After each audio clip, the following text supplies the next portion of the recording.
Saygıdeğer izleyicilerimiz, Avrupa'dan örnek verelim.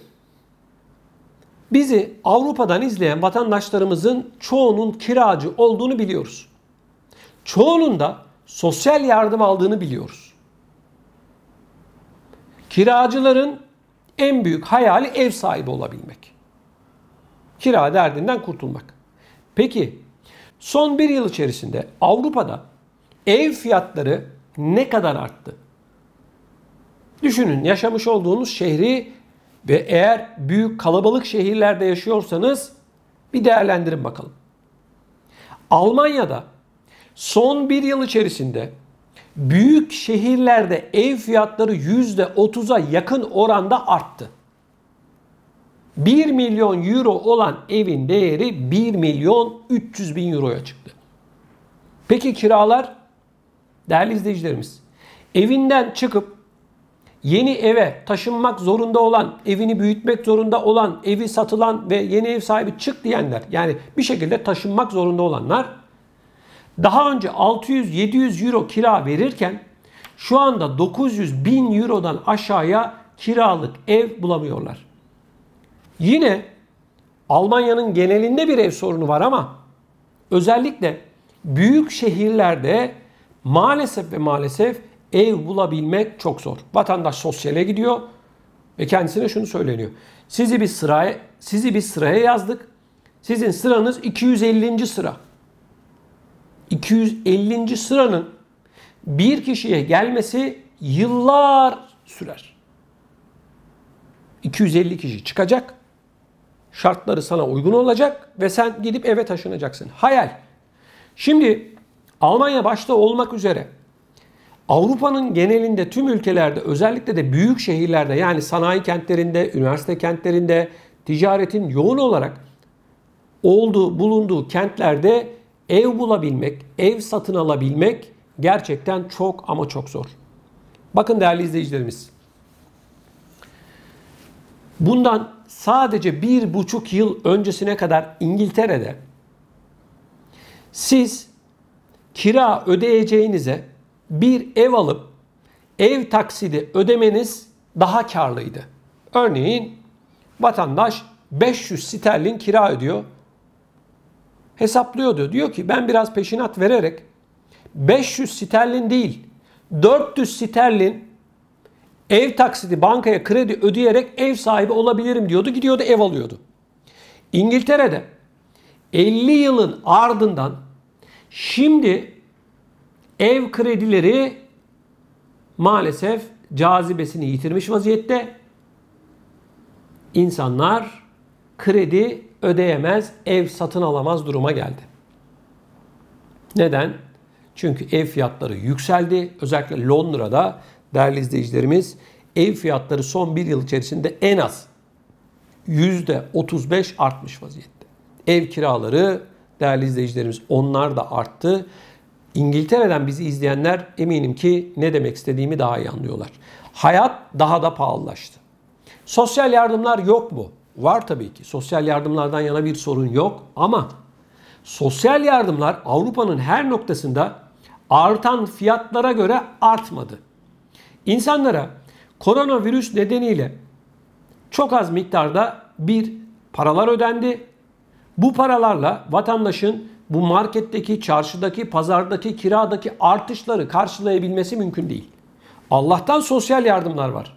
Sosyal yardımlar olmasa dar gelirli ya da almış olduğu maaşla sadece ve sadece geçinen insanların ay sonunu getirebilmesi neredeyse imkansızdı. Ama önümüzde öyle bir tablo var ki maalesef önümüzdeki günlerde, aylarda hayat daha da zorlaşacak. Bizleri Avrupa başta olmak üzere dünyanın dört bir yanından izleyen vatandaşlarımızın da bu konuyla ilgili görüşlerini çok merak ediyorum. Lütfen yaşamış olduğunuz ülkedeki ekonomik tabloyu, kira, market, çarşı, pazar, et fiyatları ya da temel gıda ürünlerinin fiyatlarını geçen yıla göre lütfen bir kıyaslayın ve bu yayınımızın altına, videomuzun altına lütfen bir yorum yapın. Bize bu konuyla ilgili her gün yüzlerce, binlerce mesaj geliyor. Teşekkür ediyoruz. Bizi izleyenlere, mesajlarıyla bizlere destek verenlere ve fikirlerini bizlerle paylaşanlara. Şimdi bazen anlatıyoruz, diyoruz ki bakın, eğer Avrupa'da özellikle Almanya başta olmak üzere diğer ülkelerde yaşayan vatandaşlarımızın pek çoğu için eğer sosyal yardımlar olmasa bu maaşlarıyla geçinebilmeleri gerçekten çok zor. Birileri bize kalkıp şunu söylüyor. Diyor ki her şey dört dörtlük, hiçbir sorun yok. Biz de zaten her şeyin dört dörtlük olmasını, hiçbir sorunun olmamasını istiyoruz.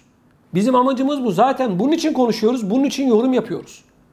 Ama benim gözlemlediğim şu. Mesela Almanya'dan örnek verelim.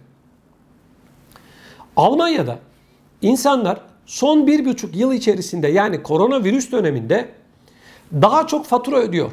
Evde kaldığı için çoğu zaman daha çok elektrik sarfiyatı, su sarfiyatı, gaz sarfiyatı var. Yani faturalar artmış vaziyette.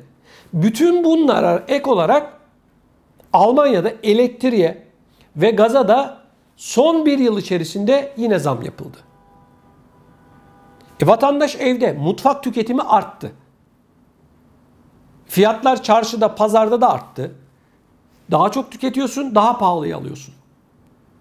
Şimdi hal böyle olunca biz bunları konuşunca diyoruz ki sosyal yardımlara da ciddi anlamda bir zam yapılmalı. Vatandaşın yaşam kalitesinin aşağıya düşmemesi sağlanmalı.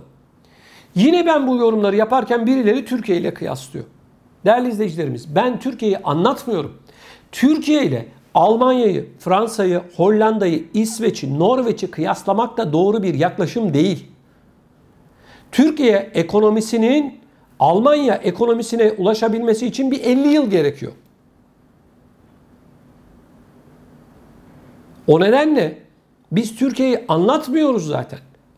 Avrupa'da yaşayan, dünyanın dört bir yanında yaşayan vatandaşlarımızın yaşamış olduğu sıkıntıları şu anda dile getiriyoruz. Türkiye'de sorun yok mu? Var tabii ki.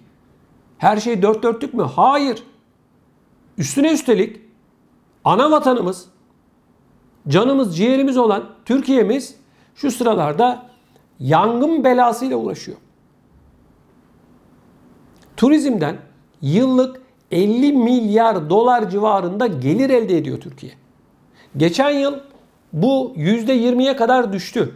Bu yılda özellikle tatil yörelerinde meydana gelen yangınlar nedeniyle pek çok işletme şu anda yarı yarıya hizmet veriyor. %50. Tabii işletmelerin de suçları var. Ayrı bir şey. Kısacası şunu anlatmaya çalışıyoruz. Diyoruz ki Türkiye ekonomisiyle Avrupa'nın herhangi bir ülkesinin ekonomisini kıyaslamak doğru olmayacaktır. Kıymetli izleyicilerimiz, bakın. Bizler bunları şunun için anlatıyoruz. Diyoruz ki Almanya'da yaşayan bir vatandaşımız herhangi bir Almanya'daki televizyon kanalında, gazetesinde, internet sitesinde ya da bir YouTube kanalında maalesef bunları konuşanları göremiyor. Biz bunları anlattığımızda da birileri inanmakta zorluk çekiyor. Çünkü bugüne kadar hiçbir şekilde hiç kimse bu tür eleştiriler yapmadılar. Her şeyin dört dörtlük olduğunu söylediler. Açın bakalım Almanya'daki devlet televizyon kanallarını. Bu koronavirüs döneminde yapılan başarısızlıkları, hataları anlatan bir tane yayın var mı? Bir tane gazeteci var mı? Hayır, yok. Gazetelerde bile bunlar doğru düzgün haber olmuyorlar. Geçtiğimiz günlerde Berlin'de on binlerce kişi sokaklara döküldü.